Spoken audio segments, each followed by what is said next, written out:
Hi, welcome to How to Repair. This video is on how to change a pump on a washer dryer. We're working on an AEG machine, but this video is also good for Electrolux, John Lewis, Zanussi and some of the other brands associated with the Electrolux range. Right, the first thing you need to do is disconnect the machine from the electricity supply, take the lid off, and now we're going to have to remove the front facial panel completely, and this includes the facial itself, which I'm just undoing the two screws in the soap drawer. Make a note of these two screws as they are stainless and need to go back in their correct place. On this model there is two bolts on the top. Once we've removed them, we'll be able to remove the facial panel. Now at this point it's a good idea to take a note of where the wiring comes off. Either take a photograph or jot it down.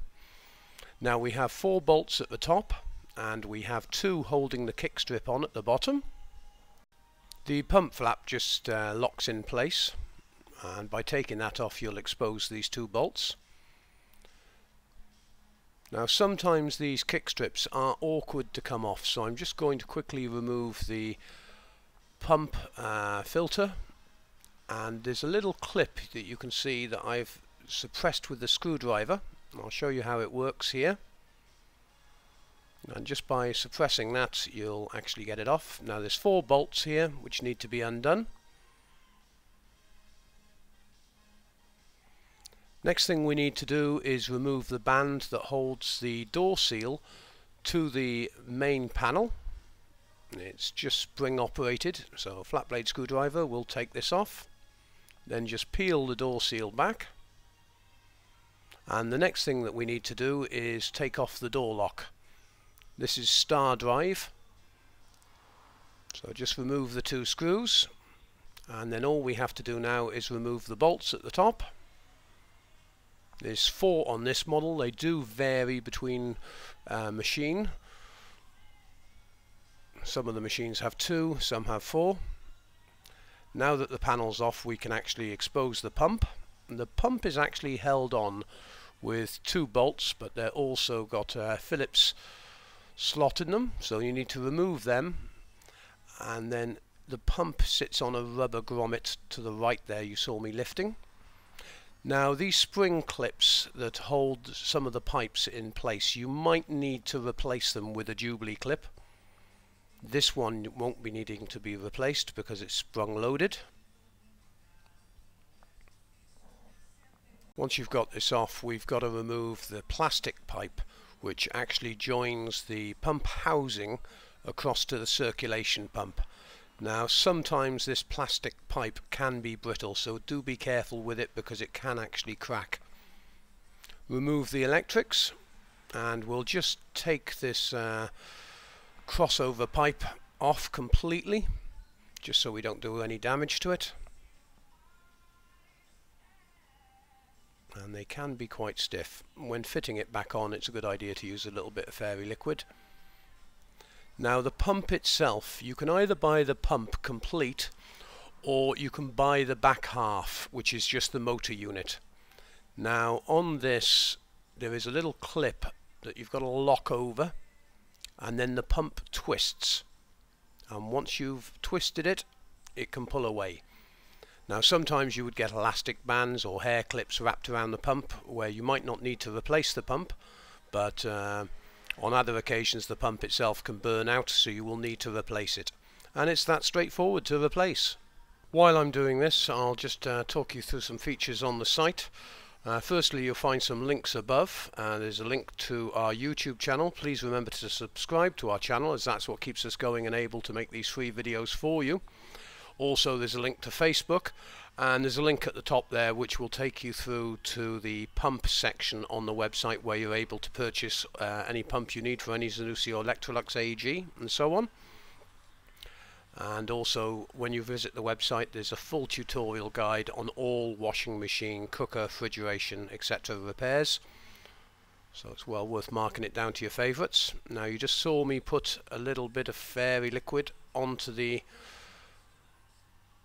rubber seal there just to get it locked into place. Now this was the clip I was talking about.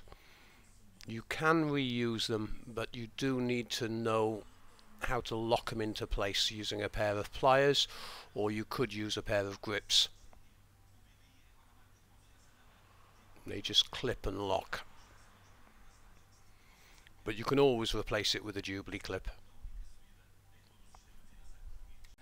When actually looking for your pump for your appliance, please make sure you make a note of the full model number, which is normally found around the door area. We will need that to find the pump for you if you can't find it yourself on the website. At this point, it's a good idea to put the filter in and then pour a bowl of water into the drum, and you'll be able to check all your pipe work for any leaks prior to assembling the machine, because a lot of these new machines have a base plate, so you can't actually inspect inside the machine for any leaks after you've actually reassembled everything. So by just putting the filter in, you'll be able to pour some water into the drum and then inspect all the pipe work. Right, just connecting up the front panel. Just make sure you get all the bolts in, and then we'll connect the door seal and lock back into place.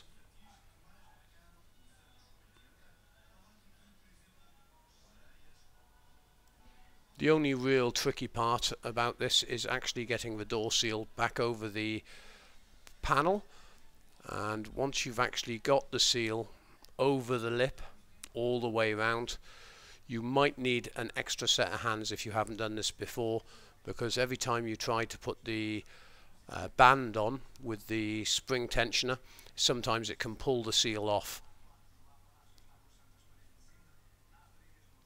So you need to line the clip all the way around with the spring mechanism to go under the rubber part at the bottom, the flap you can see here. Just make sure you get it completely lined up. And this is where I said you might need a second set of hands, someone just to hold the seal at the top to stop it pulling off. I've done this many times, so I do make it look a little bit easier than it actually is. And there we go. All we need to do now is put the facial panel back on and the kick strip. Now the kick strip has got 3 lugs. Make sure you line these up, otherwise you'll have great trouble in putting that back on.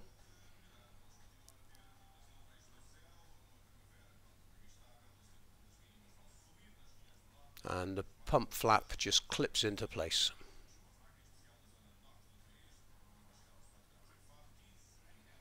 And again, consult your photograph or notes on where the electrical terminals went and put them back in the correct place. And again, the facial panel itself just clips into place onto some lugs, and then, as I said earlier, make sure you put the 2 screws which are stainless steel in the soap drawer area, and then the 2 bolts on the top. And there you go. Well, thank you very much for watching this video. I hope you found it helpful. Please remember to mark us down to your favourites and subscribe to our YouTube channel, links above. And thanks very much indeed for watching.